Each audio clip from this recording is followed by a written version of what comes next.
Hello, thanks for joining me today.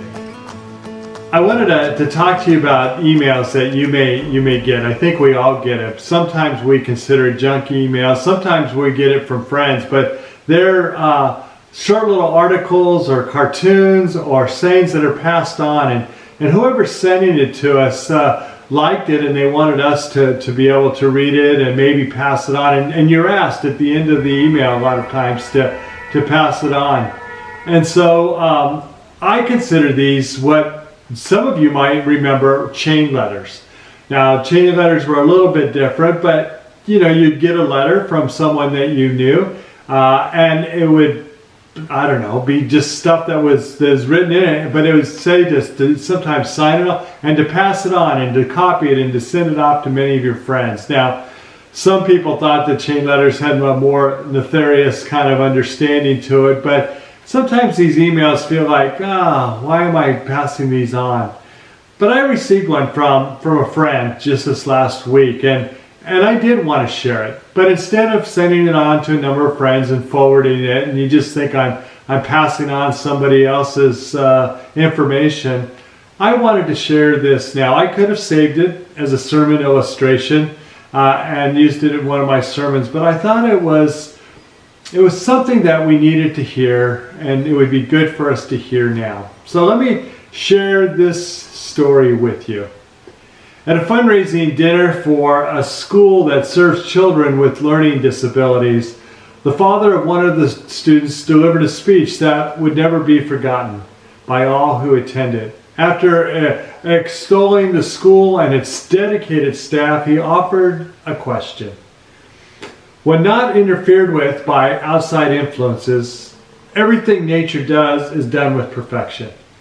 Yet my son, Shay, cannot learn things as other children do. He cannot understand things as other children do. Where is the natural order of things for my son? The audience was still by the query. The father continued, I believe that when a child like Shay, who is mentally and physically disabled, comes into the world, an opportunity to realize true human nature presents itself, and it comes in the way other people treat the child. Then this father tells the following story. Shay and I walked past a park when some boys Shay knew were playing baseball. Shay asked, do you think they'll let me play? I knew most of the boys would not want someone like Shay on their team. But as a father, I also understood if my son were allowed to play, it would give him the much needed sense of belonging and some confidence to be accepted by others in spite of his handicaps. I approached one of the boys on the field and asked, not expecting much, if Shay could play. The boy looked around for guidance and said, we're losing by 6 runs and the game is in the 8th inning. I guess he can be one on our team and we'll try to put him into bat in the 9th inning.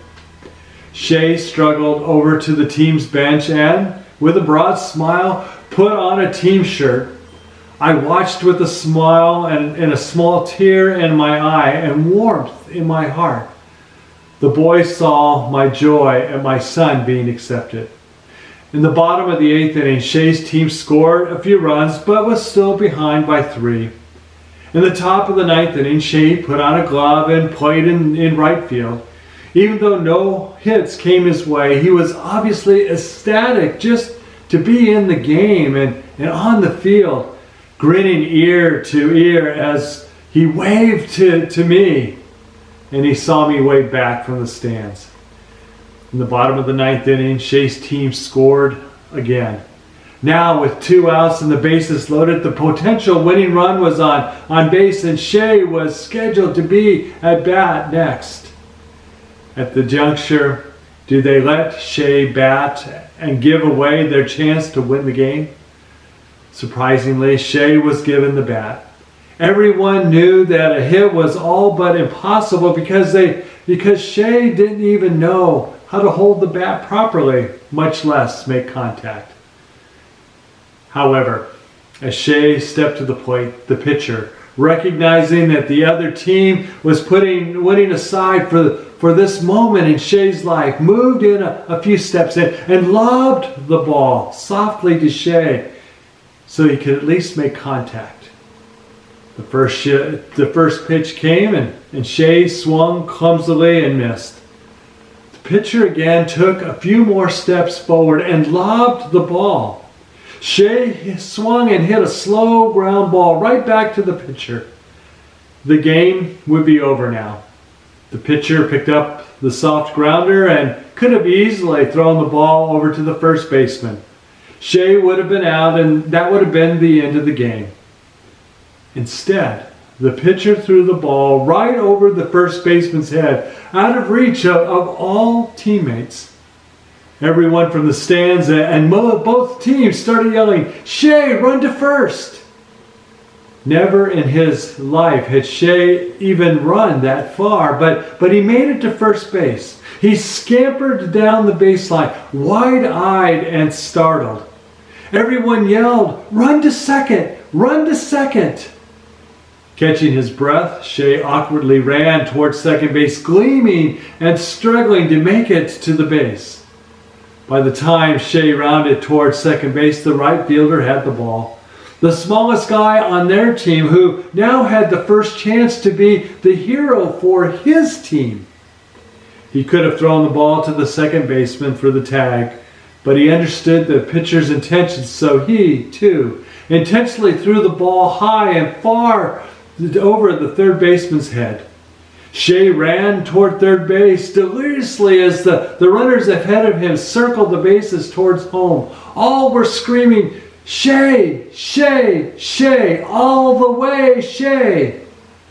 Shay reached third base because the opposing shortstop ran to help him by turning him in the direction of third base and shouted, "Run to third!" Shay rounded third. The boys from both teams and the spectators were on their feet screaming, "Shay, run home! Run home!" Shay ran to home, stepped on the plate, and was cheered as the hero who hit the grand slam and won the game for his team. That day, said the father softly with tears now rolling down his face, the boys from both teams helped bring a piece of true love and humanity into the world. Shay didn't make it another summer. He died that winter, never having forgotten being the hero and making me so happy, and coming home and seeing his mother tearfully embrace her little hero of the day. May your day be a Shay day. You never know where a joy or a blessing may come from. Who will bring it to you? You may not know how your act of kindness will be a joy and a blessing to someone else. Friends, continue to live the love of Christ and offer joy to others, and be blessed by God's love that fills you with joy. And hear these words from Philemon, the first chapter, verse 7. Your love has given me great joy and encouragement because you have refreshed the hearts of the Lord's people. May we continue, by the way we act, by the way we live, bring the joy and refresh other people's hearts. May this weekend and the rest of the days be Shay days for you. Amen. Have a great weekend, and we'll see you on Sunday for worship.